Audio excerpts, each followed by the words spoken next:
Kris Kringle. Santa, I said, aren't you going to ask me what I want for Christmas?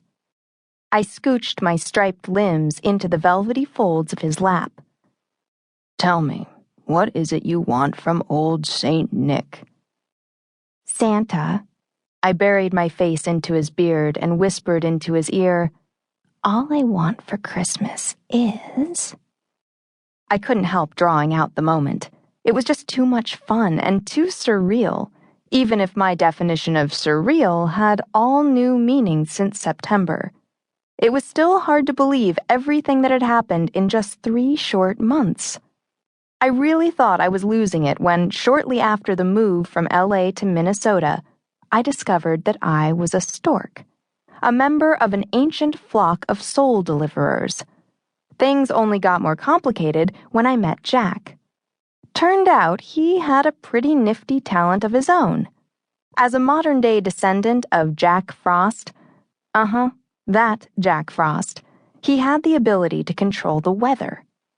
All the same, had you told me 3 months ago that I would ask Santa, and not even the real thing, instead my 17-year-old bony-kneed, mahogany-haired, gem-eyed boyfriend, for what was possibly the only thing you couldn't get at the Beverly Hills Neiman Marcus, I'd have said you were cracked.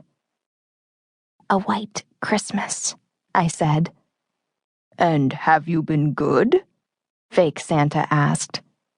Mostly. He groaned. Because of his special ancestry, heat was Jack's kryptonite. The heavy costume was uncomfortable to him. My proximity made it worse. Not to mention, he wasn't really the PDA type, and there was a line of at least 20 can-donating do-gooders, all girls, waiting their turn. Thanks, Santa, I said, kissing him briefly on the cheek and springing from his lap. His face went candy apple red. It was, as always, our combustible combination that tested his abilities. He made it through the rest of the lunch hour without incident, while I, his elfin helper, handed candy canes to both the naughty and the nice. When his lap was finally girl-free, he stretched, peeled off the press-on whiskers, and headed in my direction. Were you trying to kill me? A much younger Jack seized me by the shoulders. What? I asked, all innocence. I was your helper. I shook my satchel of goodies as proof. You were no help at all. Ungrateful, I said. Unthinking. Unworthy, I countered. Unbelievable, he said, though his tone had softened considerably. Ahem. I looked up to see Penny standing behind us.